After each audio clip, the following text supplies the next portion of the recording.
महाराज की जय। अगर प्रभु से संबंध रखने वाले सदगुरु की सही शरणागति ग्रहण करने वाले होंगे तो दुख भी आ जाएगा लेकिन वे उसको आसानी से पार कर जाएंगे। एक उदाहरण आपको समझाते हैं कैसे जिंदगी जीना जो सीख लेता है उसको ये दुनिया के सुख दुख प्रभावित नहीं करते। ध्यान देना। बोलो वृंदावन बिहारी लाल की। एक उदाहरण आपको समझाते हैं। दो स्त्रियां हैं, फिर आपका टाइम भी हो रहा है। दो स्त्रियां हैं, बराबर धन है दोनों के पास में, बराबर बच्चे हैं और पति उनके एक ही नौकरी करते हैं। मतलब सब चीज़ों में बराबर हैं। जितने बच्चे उसके उतने बच्चे उसके, जितना धन उनके उतना धन उनके। दोनों के पति एक जगह नौकरी करते हैं, सर्विस करते हैं, बने सब बराबर है। संजोग से दोनों के पतियों की मृत्यु हो जाती है। क्या हो जाती है? मृत्यु हो जाती है। उन दोनों में एक सत्संग भजन में जाने वाली है, एक सत्संग भजन में नहीं जाने वाली। ये दोनों में अंतर है। अब जो सत्संग भजन में नहीं जाने वाली है, जब उसके पति की मृत्यु हो गई इतना रोती है, बिलखती है, तड़पती है। अब कौन देखभाल करेगा? लड़कियां सयानी हो रही हैं, उनकी शादी विवाह कौन करे? मुकदमा है, उसकी देख पैरवी कौन करेगा? पड़ोसियों से लड़ाई है, अब कौन? पति जो काम करते थे, जब किसी की मौत हो जाती है तो काम को ही याद करके रोते हैं। किसको याद करते हैं? काम को, कि अब ये काम करते थे अब वो कौन करेगा। ये काम करते, रोते हैं कि नहीं रोते? जो काम करते थे काम को ही याद करके रोते हैं। स्वार्थ को याद करके रोते थे कि मेरे लिए काम अब कौन रो रही है, बिलख रही है, तड़प रही है। बच्चे भी व्याकुल हैं, माँ रो रही तो बच्चे भी रो रहे हैं। बीमार पड़ गई, खाना भी बंद कर दिया। अब मेरा दुनिया में कोई नहीं है, अब कौन कमाएगा, कौन क्या करेगा? व्याकुल है, बेचैन है। दूसरी स्त्री है जो सत्संग भजन में जाती है, रोज इन्हीं बातों को सुनती थी। किन बातों को? आपको सत्संग में वही बातें सुनाई जाती हैं जो आपके जीवन में घट रहा है और जो आगे घटेगा। सत्संग का यही मतलब है कि आगे जो आने वाला है, क्या क्या आने वाला वो समझाया जाता है और क्या आपके जीवन में गुजर चुका वो भी समझाया जाता है। बंधुओं, कैसे उससे निपटोगे, कैसे भी उसमें शांति पाओगे, संतुष्टि पाओगे, ये तरीका समझाया जाता है। तो जो तो सत्संग भजन में जाने वाली नहीं थी तो व्याकुल, आधी बेहोश, खाना पीना बंद, कमजोर हो गई, दुबली हो गई। बच्चे भी कभी कोई खाना दे दिया खा लिए, मतलब पूरा परिवार एकदम बेकार हो गया। जो सत्संग भजन में जाने वाली थी वो अपने मन में विचार करती है, सत्संग भजन में मैं रोज यही सुनती थी कि जिंदगी का एक पल का भरोसा नहीं, एक भी पल का इस जिंदगी का भरोसा कि जो सांस निकल कर जावे क्या पता है वापिस। तो बार बार जब उसी को सुन रखा है, अब वही घटना घट गई। भाई वो विचार कर रही कि मेरे पति की आयु निश्चित थी, जितनी उनकी उम्र मिली थी अब उतनी उम्र में उन्होंने अपना शरीर छोड़ दिया। मेरी भी उम्र निश्चित है, मेरी भी जैसे उम्र खत्म होगी मेरा भी शरीर छूट जाएगा। और दूसरी चीज, अब मेरे पति ने अपने शरीर को छोड़ दिया, उनके प्राण निकल गए। उनकी याद में मैं चाहे रो रो करके मर जाऊं, लेकिन वो लौट कर आने वाले, वो लौटने वाले नहीं आएंगे। कितना भी रो लोगे, तुम बीमार पड़ जाओगे, बच्चे वीरान हो जाएंगे, लेकिन जो चला गया वो कभी लौट कर आने वाला। सत्संग भजन में रोज सुनती थी, अब जो सोच रही, जो सुनती थी, अब उस फार्मूले को मुझे लागू करना पड़ेगा। अब विचार कर रही है कि पहले बच्चों का पालन हम दोनों पति पत्नी मिलकर करते थे। कौन कर? दोनों मिलकर बच्चों का पालन पोषण करते थे। लेकिन अब मेरे पति शरीर छोड़कर चले गए तो पति की ड्यूटी भी मेरे ऊपर आ गई कि नहीं आ गई? पति जो काम करते थे, कमाना वाला काम, अब मुझे डबल काम करना है। कमाने वाला काम भी करना है और घर का भी काम करना है। और अगर मैं रो रो कर तो बच्चे भी बेकार हो जाएंगे। और पति पत्नी का क्या प्रतिज्ञा करते हैं मन में कि बच्चों को सही प्रकार से पढ़ाएंगे लिखाएंगे, ये करते हैं। तो जो मेरे पति ने प्रतिज्ञा किया था, अगर उनकी प्रतिज्ञा को मैं पूरा करूंगी तब उनकी आत्मा को खुशी मिलेगी। और अगर मैं तड़प तड़प रोऊंगी तो मेरे पति की आत्मा जहाँ भी गई होगी वो भी बेचैन होंगे। ये ज्ञान की बातें अपने मन में धारण कर रही है। जो सत्संग, अभी ज्ञान पाया नहीं, अभी सदगुरु की शरणागति नहीं ग्रहण की, सिर्फ सत्संग भजन में जाती थी। सत्संग भजन के प्रभाव से ऐसा विचार उस मन में आ रहा है। अब विचार करी, पति की ड्यूटी निभाना है तो मुझे हिम्मत वाला बनना पड़ेगा, धैर्य धारण करना पड़ेगा। और मैं ही व्याकुल हो जाऊंगी तो बच्चे वीरान हो जाएंगे। किसी तरह मेहनत मजदूरी करके, प्रभु का भरोसा रख करके कुछ काम धंधा करने लगती है। काम धंधा भी करती है और घर के काम भी करती है। धीरे धीरे उसके धैर्य और हिम्मत आया। अपने बच्चों को पढ़ा लिखा करके, एक बेटा एक बेटी थे। जब लोगों ने भी मदद किया और बेटा अच्छी नौकरी कोई पा गया। क्या पा गया? बेटा बड़ा था, बेटी छोटी। अच्छी नौकरी पा गया। जब वो पा गया तो कुछ लोन इत्यादि लेकर के लड़की की अच्छी शादी कर दिया। क्या कर दिया? अच्छी शादी हो गई और बेटे की भी शादी अच्छी प्रकार से हो गई। अब उसी घर में वो खुशहाल रहने लगी। बहू भी आ गई, बेटा भी है, नाती। और दूसरी स्त्री जो अज्ञानी थी, जो सत्संग भजन में नहीं जा रही थी, अब एकदम कमजोर पड़ गई, खाना पीना नहीं खा रही चिंता के मारे, बीमारी पकड़ लिया। बच्चे भी ऐसे वीरान, कहीं मजदूरी कर रहे, कोई कुछ कर रहे। तो ध्यान देना, ये क्यों समझा रहे हैं कि एक सत्संग भजन में जाने वाली थी, एक सत्संग भजन में नहीं जाने वाली थी। घटना तो एक ही ऊपर घटा, दुख तो एक ही आया है। धन भी दोनों के बराबर, बच्चे बराबर हैं, सब बराबर है।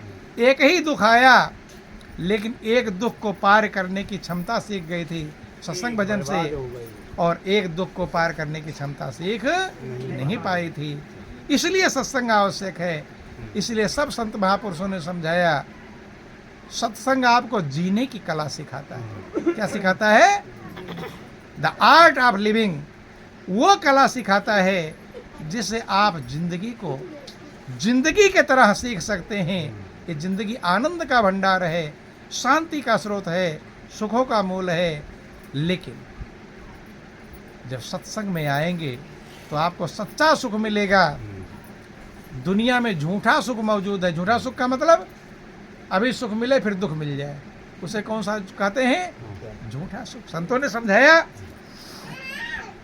कि लोग झूठे सुख को सुख कहते हैं। जो एक सेकंड मिले अगले पल दुख मिल जाए, उसे झूठा सुख है, सही है? हैं? नकली असली समझते हैं। जो चीज अभी चमक रही हो थोड़ी देर में खराब हो जाए तो नकली है कि असली? और जो हरदम चमके उसे क्या कहते हैं? असली। तो दुनिया का जो सुख मिलता है वो असली है कि नकली? कैसा है? एक सेकंड में सुख मिलता है और अगले पल क्या मिलता है? दुख मिलता है। तो असली है दुनिया का सुख कि नकली? संतों ने समझाया कि झूठे सुख को सुख कहें, मानत है मन मोद। जगत चबे ना काल का, कुछ मुट्ठी कुछ गोद। लोग झूठे सुख को सुख समझ रहे हैं। जरा सुख मिल गया मगन होकर नाचने लगे, अगले पर दुख आ गया फिर रोने लगे। लेकिन सच्चा सुख जो है, जो हमेशा रहता है, वो संतों के शरण में मिलेगा। ये सुख दुख उस पर असर करने वाले नहीं हैं। एक छोटा सा भजन है, फिर आप लोग का टाइम भी हो रहा है। बोलिए प्रेम से गुरुदेव महाराज, बोलो वृंदावन बिहारी लाल।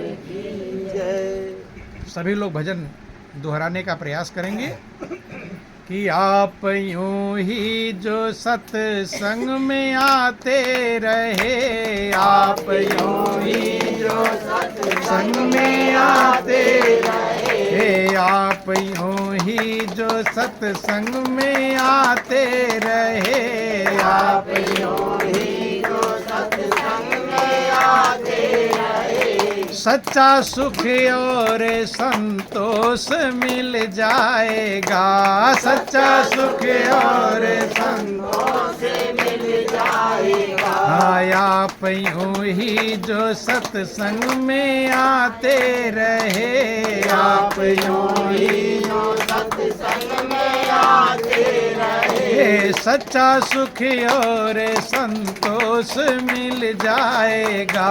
सच्चा सुख और संतोष मिल जाएगा। जो भी बेहोश हैं होश में आएंगे, जो भी बेहोश हैं होश में आएंगे। गिरने वाला भी गिर कर संभल जाएगा, गिरने वाला भी गिर कर संभल जाएगा। आप यूं ही जो सत्संग में आते रहे, आप यूं ही जो सत्संग में आते रहे, सच्चा सुख और संतोष मिल जाएगा। सच्चा सुख और संतोष मिल जाएगा।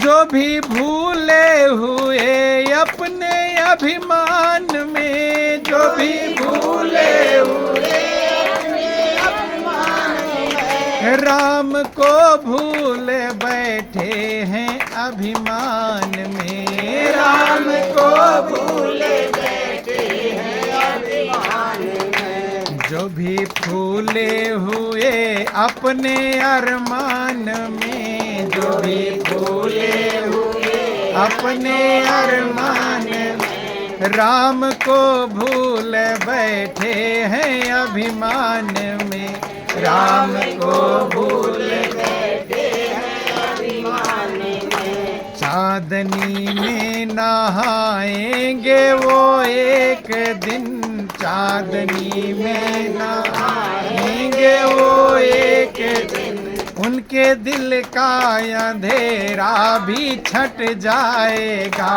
उनके दिल का अंधेरा भी छट जाएगा। आप यूं ही जो सत्संग में आते रहे, आप यूं ही जो सत्संग में आते रहे, सच्चा सुख और संतोष मिल जाएगा। सच्चा सुख और संतोष मिल जाएगा। जो भी बेहोश हैं होश में आएंगे, जो भी बेहोश हैं होश में आएंगे। गिरने वाला भी गिर कर संभल जाएगा, गिरने वाला भी गिर कर संभल जाएगा। जागो जागो ये सोने की बेला नहीं, जागो जागो ये सोने की बेला नहीं, जागो जागो ये सोने की बेला नहीं, जागो जागो ये सोने की बेला नहीं। कर भजन तू सदा संत कहते यही, कर भजन तू सदा संत कहते यही। सच्चे दिल से करो तुम प्रभु का भजन, सच्चे दिल से करो तुम प्रभु का भजन। एक दिन प्रभु का दिल पिघल जाएगा, एक दिन प्रभु का दिल पिघल जाएगा। आप यूं ही जो सत्संग में आते रहे, आप यूं ही जो सत्संग में आते रहे, सच्चा सुख और संतोष मिल जाएगा।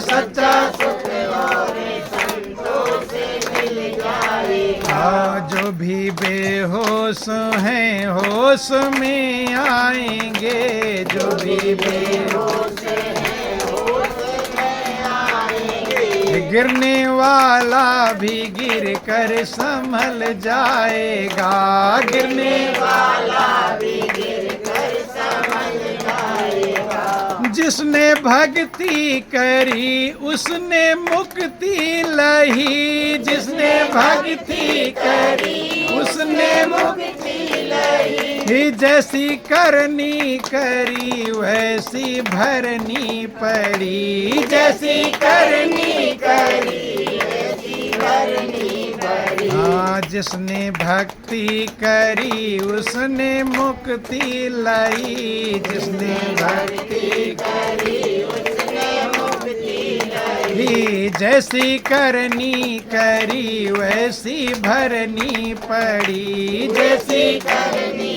करी वैसी भरनी पड़ी। दीन दुखियों को जिसने सहारा दिया, दीन दुखियों को जिसने सहारा दिया, उसका सूखा चमन फिर से खिल जाएगा, उसका सूखा चमन फिर से खिल जाएगा।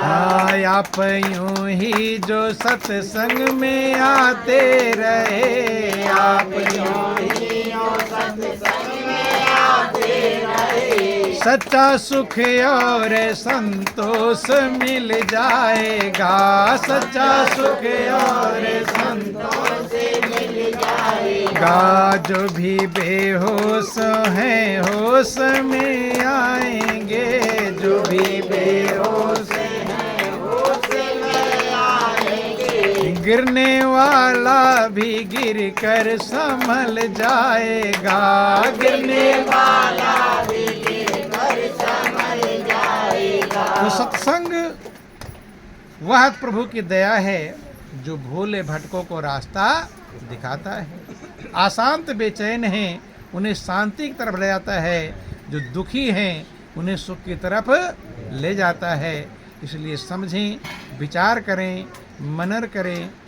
जब तक प्रभु ने ये जीवन दिया है तब तक, कि जब तक है जोर जवानी सत्संग तो कर ले प्राणी, तो आगे हो जाओगे लाचार। क्या हो जाओगे?